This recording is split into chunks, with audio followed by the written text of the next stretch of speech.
नमस्कार दोस्तों, मैं हूँ मुक्ता दीक्षित एस्ट्रोलॉजर।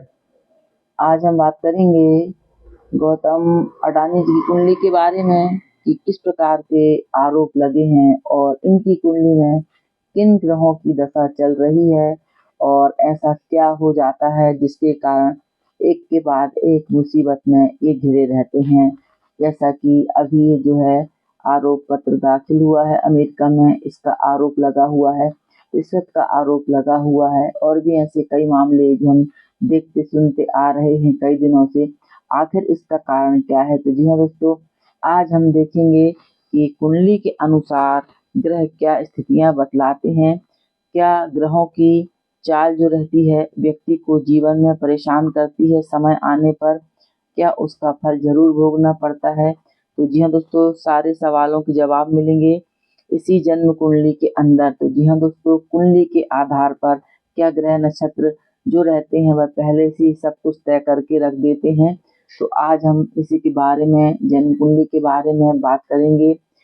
गौतम अडानी जी की कुंडली के बारे में कि क्या स्थिति बनी हुई है ग्रह जो है दशा और नक्षत्रों की, इसके आधार पर। और जैसा हम लोग जानते ही हैं कि सबसे अमीर व्यक्ति हैं भारत के दूसरे नंबर पर, लेकिन अब स्थिति में थोड़ा-सा परिवर्तन आ जाता है, क्योंकि जब भी मान प्रतिष्ठा को ठेस पहुँचती है, तो उस कार्य हो, व्यापार हो, सभी में जो है परेशानी का सबब देखने को मिलता है।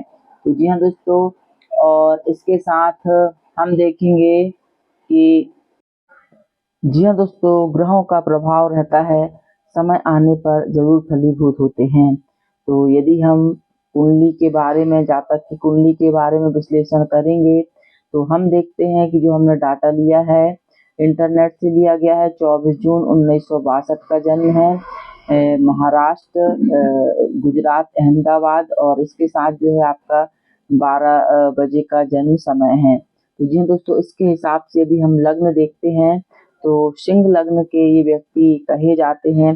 जैसे सिंह लग्न का व्यक्ति जो है ऊंचा, पूरा, मजबूत, और इसके साथ ही साथ चेहरे पर प्रतिष्ठा के संकेत जो है झलकते हैं।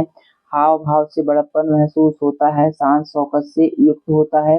ऐसा सिंह लग्न के व्यक्ति का जो है स्वभाव होता है। अब हम कुंडली का यदि विश्लेषण करते हैं कि कुंडली इतनी पावरफुल कैसे है, तो जी हाँ दोस्तों, देखते हैं कि दशम स्थान के स्वामी चंद्र और शनि, और यहाँ पर शनि जो है वक्री होकर के स्वराशि के बैठे हुए हैं। इसके साथ गुरु जो कि है कार्य स्थल, विवाह का स्थल, और इसके साथ जो है कार्य व्यापार के लिए विशेष सप्तम भाव से विचार किया जाता है। यहाँ पर गुरु चंद्र का योग बना हुआ है।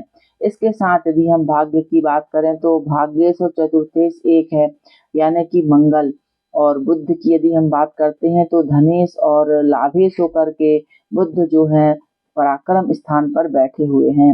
इसके साथ यदि हम सूर्य की बात करें, तो सूर्य जो है लग्न का कारक है और लाभ में बैठे हुए हैं, यानी कि ऐसे जातकों को जो है पारिवारिक जो है से जो है लाभ की संभावना बनी रहती है जीवन पर्यंत, और स्वयं भी जातक अपने परिश्रम से विशेष मान पद प्रतिष्ठा को प्राप्त करने वाला होता है। लेकिन क्या ग्रह दिशाएं किसी को छोड़ देती हैं? जी नहीं दोस्तों, वक्त आने पर सभी को जवाब देना पड़ता है। यह ग्रह नक्षत्रों की चाल है, चाहे वह कोई भी व्यक्ति हो। तो जी हाँ दोस्तों, यदि हम कुंडली में देखते हैं, तो 12वें स्थान पर शुक्र और राहु का योग बना हुआ है, जो कि कर्क राशि में बैठे हुए हैं।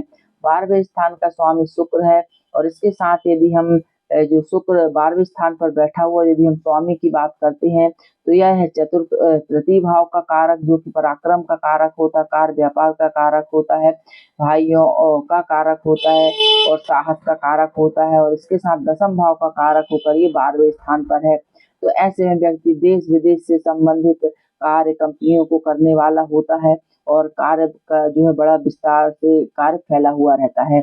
अब यहाँ कहा जाता है कि जो है काल सर्प योग, तो यहाँ पर काल सर्प योग जो है भंग हो रहा है, क्योंकि शनि के अंश ज्यादा हैं, राहु केतु के अंश कम हैं, और इसके साथ शुक्र के भी अंश यहाँ पर जो है कम है। लेकिन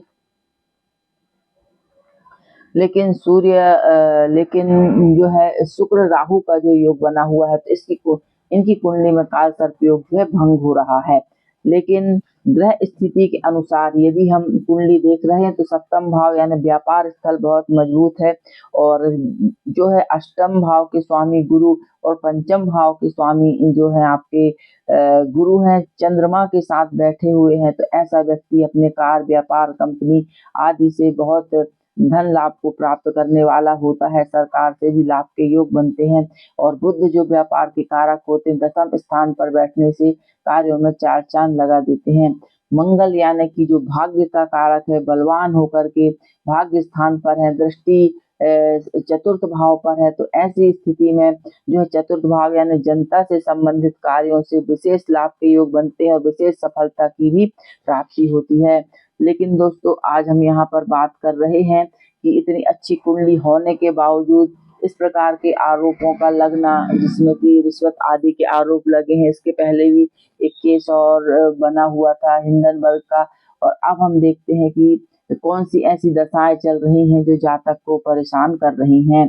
तो हमने देखा कि जो है गुरु की महादशा में इनका जन्म हुआ था, उसके बाद शनि की महादशा, फिर बुध की महादशा चली और केतु की महादशा चली, और इसके बाद वर्तमान में जो महादशा चल रही है वह शुक्र की चल रही है। तो जी हाँ दोस्तों, हम देखते हैं कि कार व्यापार का कारक होकर शुक्र ग्रह 12वें स्थान पर राहु के साथ बैठे हुए हैं।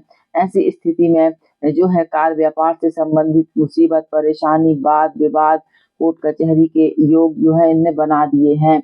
और वर्तमान में यदि अंतर देख रहे हैं तो इसमें शुक्र में शनि का अंतर चल रहा है, और शनि जो है वक्री होकर के दसम स्थान पर बैठे हुए हैं।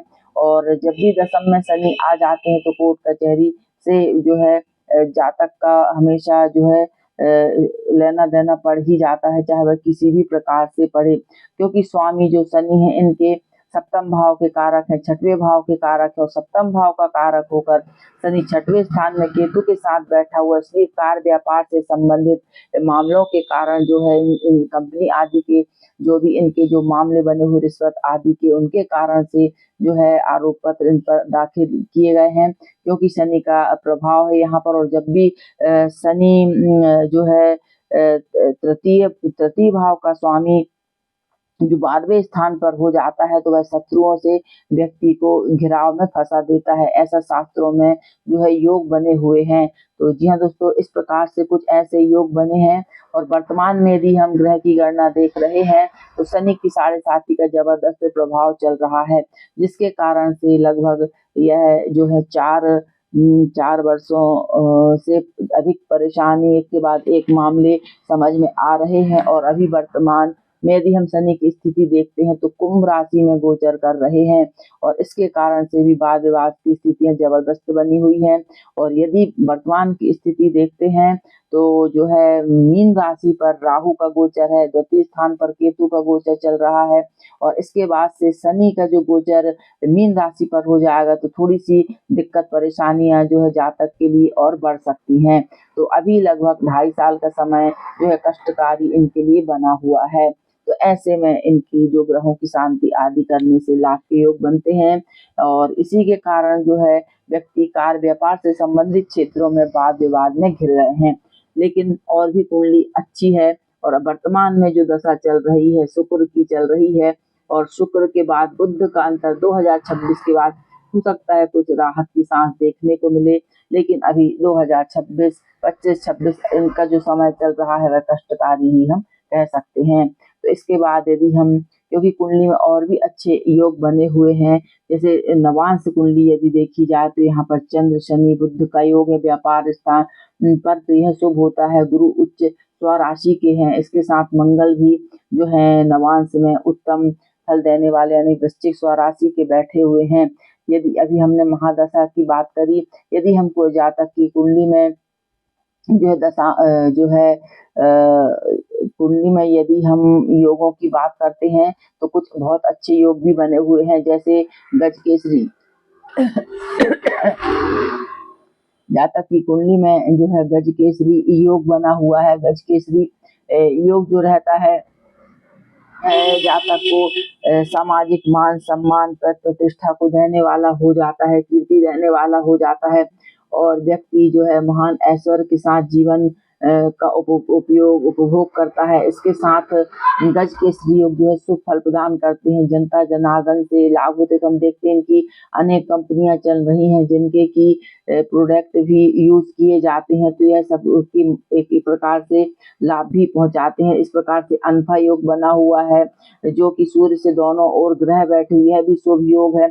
ऐसा व्यक्ति राजा के तुल्य होता है और सुख भोगने वाला होता है।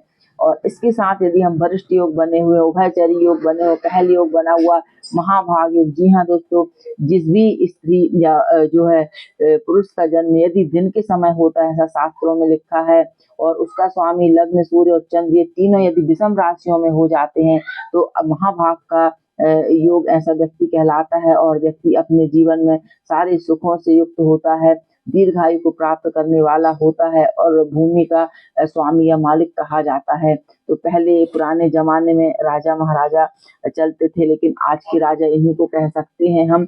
और अखंड साम्राज्य योग, जब भी जिनकी भी कुंडलियों में अच्छे योग बन जाते हैं उन्हें इस प्रकार के सुख ऐश्वर्य और भोग जो है भोगने को मिलते हैं। सारी सुख सुविधाएं जीवन में संपन्नता देने वाली हो जाती हैं। तो द्वितीय और लग्न से द्वितीय तथा नवम का स्वामी यदि एक 10 भाव से जो है चंद्रमा से यदि केंद्र में हो जाता है तो अखंड साम्राज्य योग बनता है, तो वह योग भी बन रहा है। इसके कारण से जो है जातक इतने पावरफुल और इतनी शानदार कुंडली है।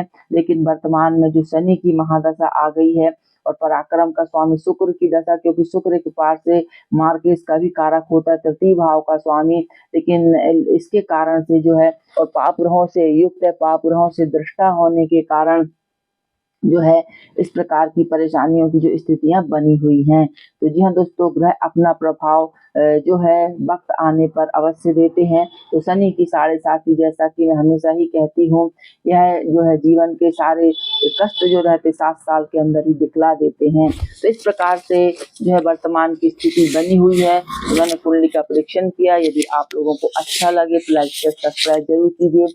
और आप भी यदि अपनी जन्म पत्रिका दिखलाना चाहते हैं, बनवाना चाहते हैं, किसी भी विषय पर परामर्श लेना चाहें एस्ट्रोलॉजी के बेस पर, तो हमारे कार्यालय के नंबर पे आप संपर्क कर सकते हैं।